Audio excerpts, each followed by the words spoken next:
ये भी एक इम्प्रेशन है, और I would like to know what you think about it, कि अगर ये बन जाते हैं चांसलर ऑक्सफोर्ड यूनिवर्सिटी के, तो यकीनन एक बहुत बड़ा मॉरल हाई ग्राउंड बन जाएगा पीटीआई के लिए, और फिर इतना प्रेशर पड़ सकता है गवर्नमेंट पे कि उनको रिहा करना पड़ जाए। ये डर क्यों है? क्योंकि मामला तो पाकिस्तानी अदालतों का है, क्या एतमाद नहीं है अदालतों पे? Why is this impression there? देखिए, किसी भी शख्स का चांसलर बनने से किसी भी दूसरे मुल्क में जो उसके ऊपर ताज़ीरात के तहत जो केसेस बने हुए हैं, उससे रिहाई वगैरह नहीं बनती। अगर इस तरह रिहाइयाँ मिलनी शुरू हो जाएं तो लोग फिर जिनको लंबी चौड़ी सजाएं हुई हैं, तो वो फिर यूनिवर्सिटियों के चांसलर बन के रिहाइयाँ अप्लाई करनी शुरू कर दें। तो ऐसा पॉसिबल नहीं है। मेरा नहीं ख्याल कोई, क्योंकि मैं कोई कानून को इस बारे में ज़्यादा जानता नहीं, लेकिन मेरा ख्याल नहीं है कि ऐसा कोई कानून मौजूद होगा कि किसी भी यूनिवर्सिटी का कोई चांसलर है और वो पाकिस्तान में अगर कोई किसी केस में सजा याफ्ता है, तो उसको जो ना पाकिस्तानी अदालतें सिर्फ इस वजह से रिहा कर देंगी कि वो जी फलां यूनिवर्सिटी का XYZ यूनिवर्सिटी का चांसलर बन गया है। तो मेरा ख्याल है कि पहली तो बात यह है कि इस तासुर में कोई दुरुस्त तासुर नहीं है। और दूसरी बात यह है कि एक सजा याफ्ता शख्स को इतना ग्लोरीफाई करने की क्या जरूरत है कि जिसका माजी भी आपके सामने है, कि जिसने मतलब कि हर मौके पे करप्शन की है। इसके अलावा जो शौकत खानम के जो मामलात रहे हैं आज तक, उनके भी जो बेशुमार सवालात उठे हैं, इंक्लूडिंग ये कि उससे क्या आपको नहीं लगता कि इस किस्म की दरख्वास्त भी बरतानिया में इसकी वजह से पाकिस्तान का इमेज खराब हो सकता है? देखिए, जो लोग ये बात कर रहे हैं कि हम मुल्क को बदनाम करना चाह रहे हैं, मेरे ख्याल में वो एक्चुअली मुल्क को बदनाम करना चाह रहे हैं। तो हम लोग कोई अपने पास से इल्जाम बात नहीं लगा रहे, इल्जाम बराए इल्जाम नहीं कर रहे। कोई एहतजाज भी रिकॉर्ड कराएंगे आप यूनिवर्सिटी में जाके, एक्चुअल एहतजाज करेंगे? देखिए, ऑप्शंस अवेलेबल हैं, इसके बारे में कुछ भी चीज़ों को आप रूल आउट नहीं कर सकते। तो जब वक्त आएगा तो इंशाल्लाह ताला उसके मुतालिक भी हम आपको अप टू डेट रखेंगे जी। मियां Azhar Siddique sahab, thank you so much for being on the program. आपने ट्वीट की कि ऑक्सफोर्ड इलेक्शन में बरतानिया के 3 अरकान असेंबली का इमरान खान की सपोर्ट का ऐलान है। कंजर्वेटिव और आज़ाद अरकान ने सपोर्ट का ऐलान किया। ये कौन से अरकान है? अच्छा, बहुत शुक्रिया। आपने सवाल भी पूछा। आप ये राशिद हाशमी का अगर ट्विटर अकाउंट चेक कर लेते, चले मैं बता देता हूँ।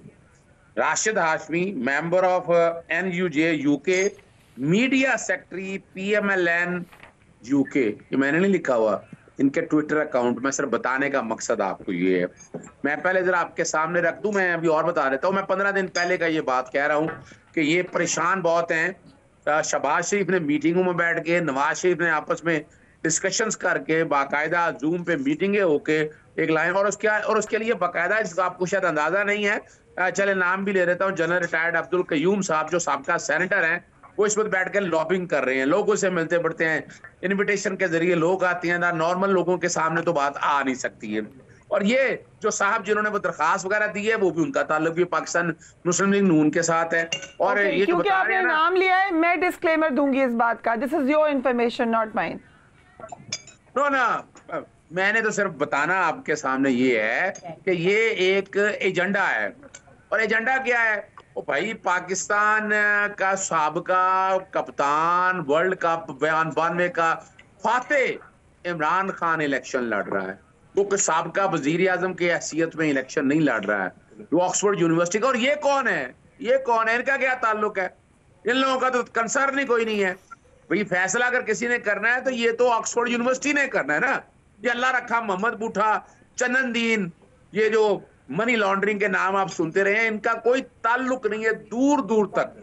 और वहां अगर किसी ने अगर बैन कोई करना है तो किसी ट्रस्ट या किसी कॉन्टेक्स्ट में एम्बेजलमेंट के हवाले से ये पाबंदी है। पाकिस्तान में 4 केसेस आए, ये बयानिया बनता रहा ना।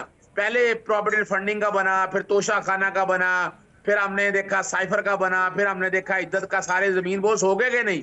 और जहां तक मनी लॉन्ड्रिंग के हवाले से बात है, कोई केस नहीं है इमरान खान के ऊपर। तोशा खाना का केस, वो कुछ के केस नहीं है, सस्पेंशन खुद नैब ने कहा था कि जमानत देने के हवाले। तोशा खाना 2 जो खुद शुरू की है, अभी तो वो ट्रायल चलना है, तब की बात है। 190 मिलियन पाउंड का केस बड़ा सीधा। किसने कहा? नेशनल क्राइम एजेंसी ने वो पैसा मलिक रियाज फैमिली को दिया था। मलिक रियाज फैमिली ने जहां जो कुछ किया वो जाने और उनका काम जाने, हमारा इससे कोई ताल्लुक नहीं है। लेकिन जो परेशानी जो है ना, ओके, अच्छा, अगर मुझे ठीक है, मैं एक बात कर दूं, सिर्फ मैं हैरान इस बात पे हूं कि डेली अगर मेल मुझे पे इजाजत है हो रहा है उनको। जी, डेली जल्दी से मेल आपको मुकम्मल याद करें। नहीं है, वो DFID का मामला था शहबाज शरीफ के नाम पे, फिर वो बकायदा मामला गया अदालतों के अंदर, फिर वो डेली मेल को माफी मांगनी पड़ गई। डेली मेल की क्या बात कर रहे हैं आप? आज टेलीग्राफ में आर्टिकल छपा है उनका, इमरान खान का, वो देख लिया। और इमरान खान के 100 से ज्यादा आर्टिकल छप चुके हैं। ये बात आपने अच्छी बात याद कराई है, अच्छी बात याद कराई है ऐसे सिद्दीक साहब आपने। वही कहते हैं कभी के दिन बड़े की कभी की रातें। Daily Mail as a person who is worked as a journalist in UK बता सकती हूँ कि कहीं से भी किसी बहुत अच्छी रिप्यूट का अखबार नहीं है, टैबलॉइड है, लेकिन बहरहाल एक ब्रिटिश न्यूज़पेपर है। कल को पीटीआई इसको उठाती थी जब उनके मौक़िफ़ की तायद होती थी। इसी अखबार ने नवाज शरीफ साहब को डिस्ग्रेस कहा था, आज यही अखबार जो है वो पीटीआई के बानी को डिस्ग्रेस कह रहा है। एजेंडा यही होता है कि anti immigration, anti brown people, anti Muslim तक, सो एजेंडा यही होता है। उनके लिए हम सब बराबर हैं। लेकिन उज़्मा कारज़ाई साहिबा, गवर्नमेंट इतनी बिजी है, इतने इंपॉर्टेंट काम है, इतने इंपॉर्टेंट चैलेंजेस हैं, क्या आपको क्या ज़रूरत है इस मामले को इतना अहम बनाने की कि आपके अहम लोग इस पे कमेंट करें? बिस्मिल्लाहिर्रहमानिर्रहीम। थैंक यू फरिया, आपने मुझे इनवाइट किया। फरिया, मुझे भी थोड़ी सी हैरानगी है इनकी तरह कि अभी तक कौम ने तो मेरे ख्याल में पहचान लिया है, हम लोग शायद थोड़ा सा हमें टाइम और लगेगा।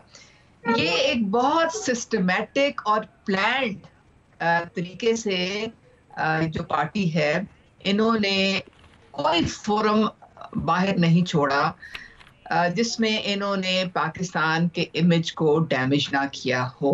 इन्होंने अपने मुल्क में तो जो तबाही मचानी थी वो तो मचा ली। अपने जो कौमी सलामती के इदारे हैं उनको जिस तरीके से इन्होंने उन पे हमला किया वो भी आपके सामने है। अब इनको पता है कि ये एक नाकाबिले माफी जुर्म कर चुके हैं, तो इनको पता है कि अब भुगतना तो पड़ेगा और जो केसेस है वो भी भुगतने पड़ेंगे। तो अब इनकी जो स्ट्रेटजी है वो ये है कि आप बाहर के लोगों को उकसाएं, ओवरसीज के जो इनकी सपोर्ट है उनको ये इस्तेमाल कर रहे हैं और पाकिस्तान के खिलाफ तवातर से ये साजिशें कर रहे हैं।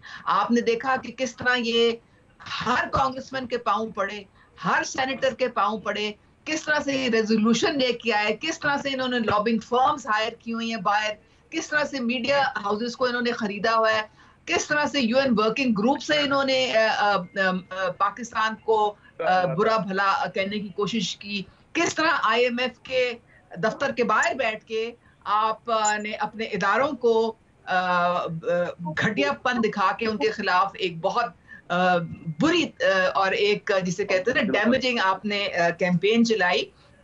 तो ये कोई नई चीज नहीं है इनके लिए, ये तो तवातर से यही करते आ रहे हैं। ये भी उसी की कड़ी है, ये भी उसी की कड़ी है कि जो इनके नाकर्दा गुनाह हैं